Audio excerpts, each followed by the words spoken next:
Good morning, good afternoon, good evening, regardless of where you are, it's always a great time to learn, to discuss the gospel as explained by the doctrine of the spirits.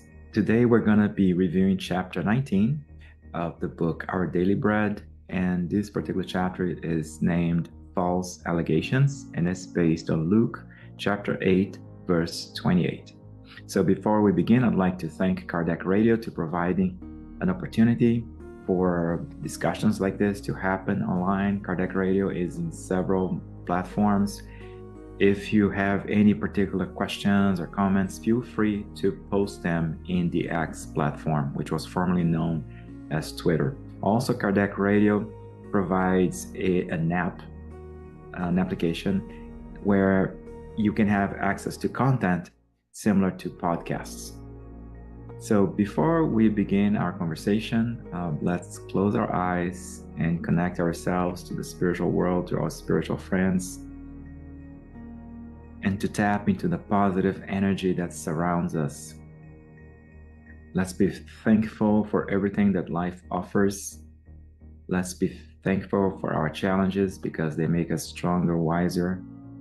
Also, let's be thankful for the moments of joy because they make us so happy and give us a sense of fulfillment. May God's peace be with us always. So be it. So again, this is chapter 19 of the book Our Daily Bread. It is titled False Allegations. It is based on Luke chapter 8, verse 28, which reads as follows. What do you want with me, Jesus, Son of the Most High God? I beg you, don't torture me. So this is a very interesting passage. This is in connection with other passages in which Jesus is performing cures, as both spiritual cures and physical cures as well. In this particular scenario, Jesus approaches an individual who was under the influence of less enlightened spirits. So what on Spiritism we know as going through a process of obsession.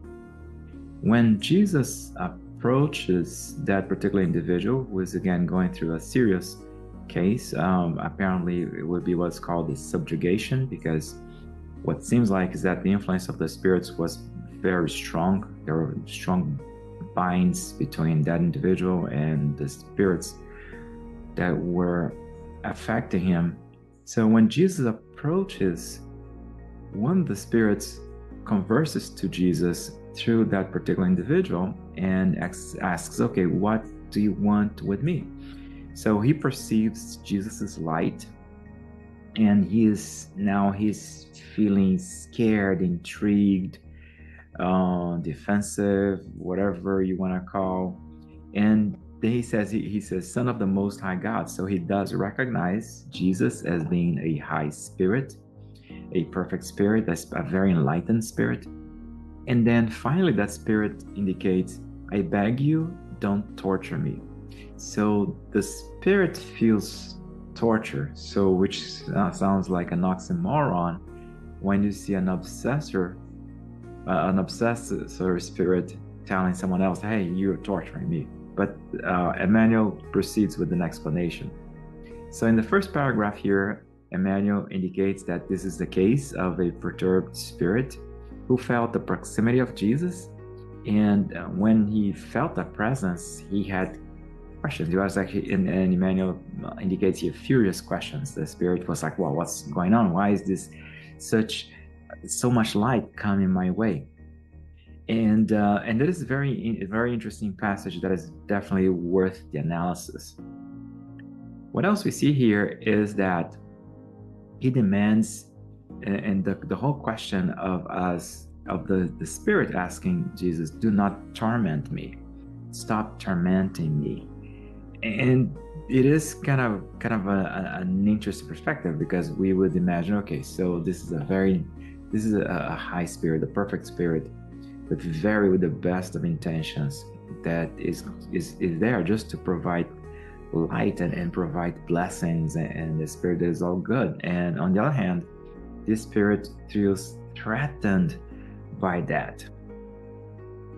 Emmanuel explains here that it'll be very difficult for you to imagine a circumstance like that, but this particular entity was ignorant, definitely ignorant, maybe perverse, and but it felt suffering.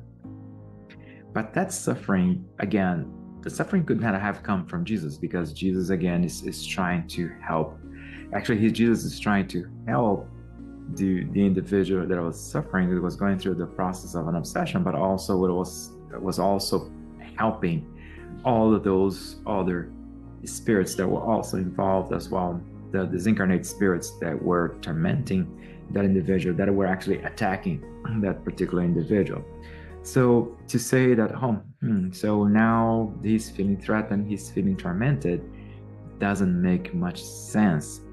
And that suffering, that tells us, okay, so if the suffering does not come from Jesus, does not come from the individual, from the target individual, so where would that suffering be coming from?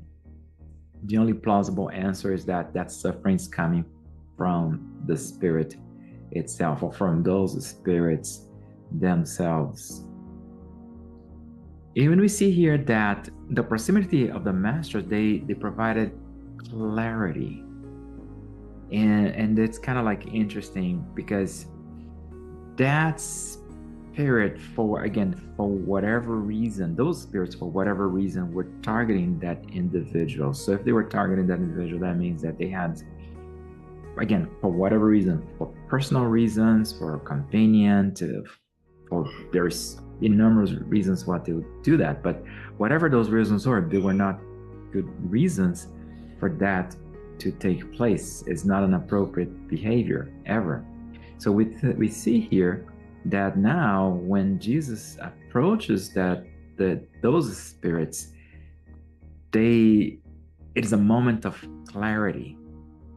It is a moment of introspection, kind of like similarly the situation when we walk into a dark room and we do not see what's inside, but we are already inside.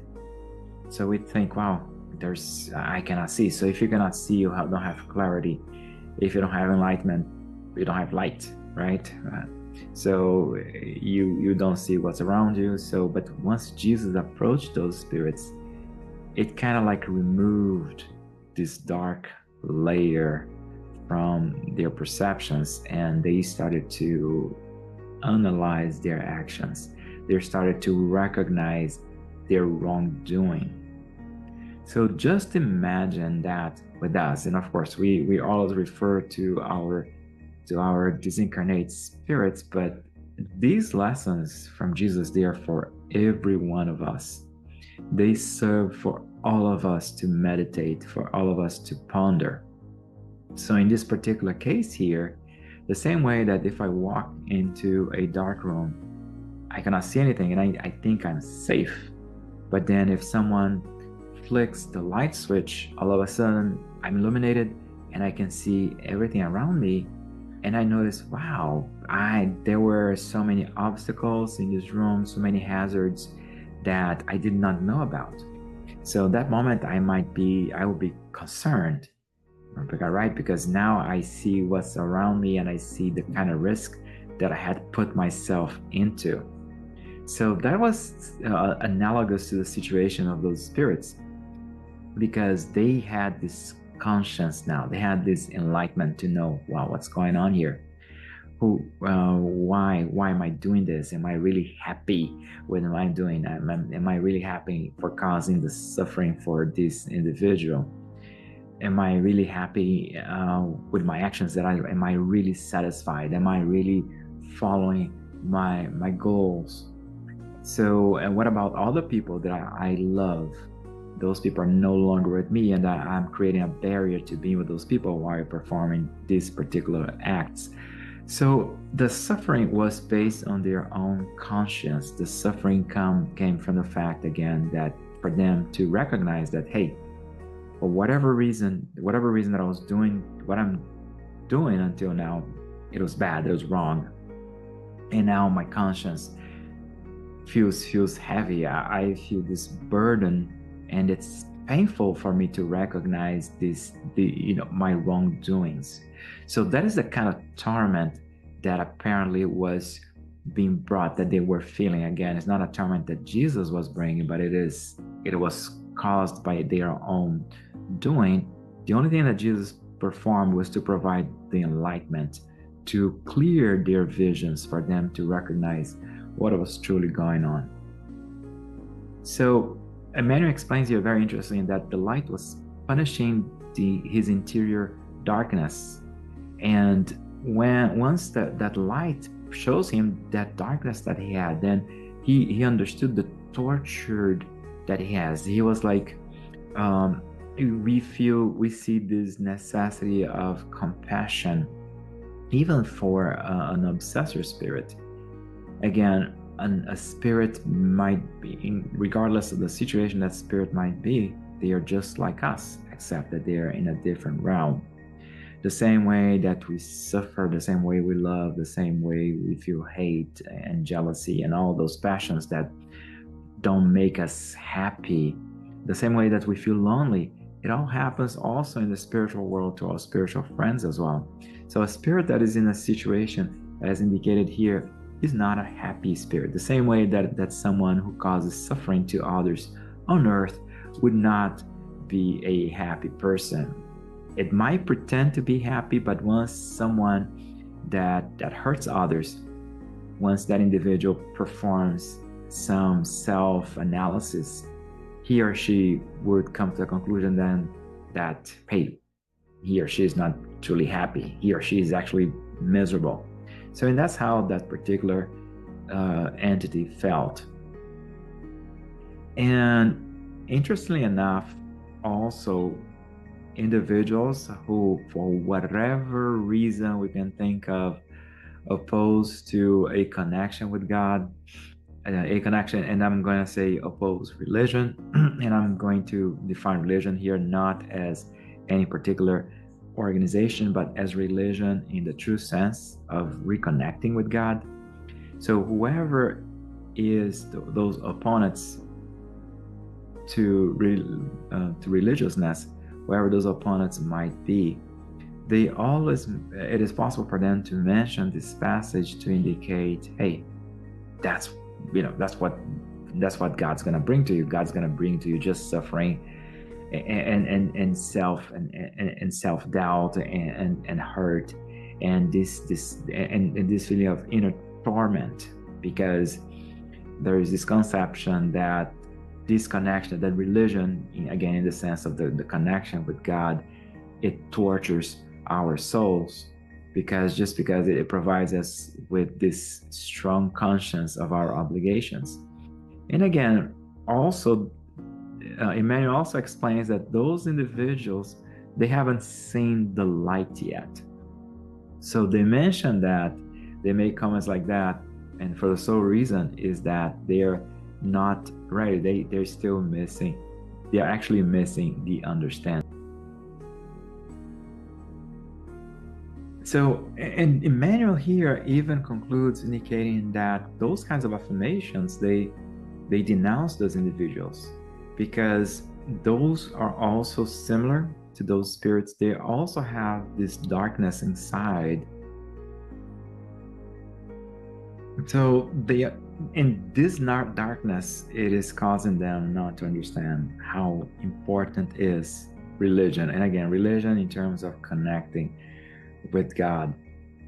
So regardless of our situation as either incarnate or disincarnate spirits, we all need this connection with God, this connection with Jesus, this connection with our spiritual friends, with our good spiritual friends, of course. And in that process, we might feel, I shouldn't say discomfort, I shouldn't say torment, I should say discomfort, because we realize that we are a work in progress. And there are so many aspects of us that need to be improved.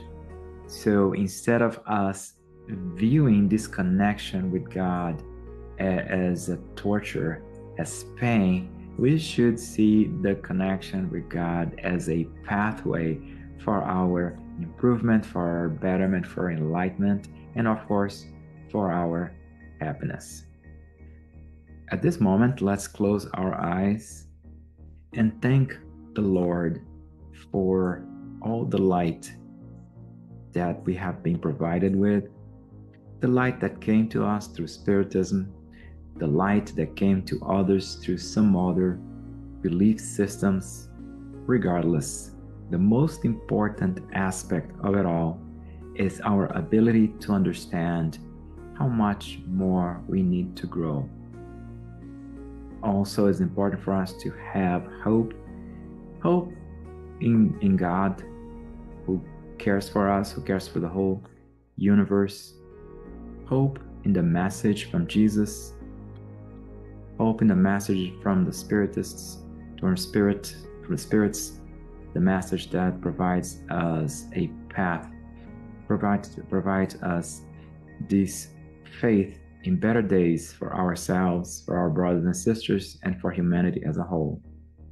And of course, faith in ourselves as well, because we are imperfect, but we're imperfect, we make so many mistakes, but still we still have so many potential. And even in our present situation at this time, there's so much we can do to help others and to help ourselves and to be happy. May God's peace be with all of us. So be it.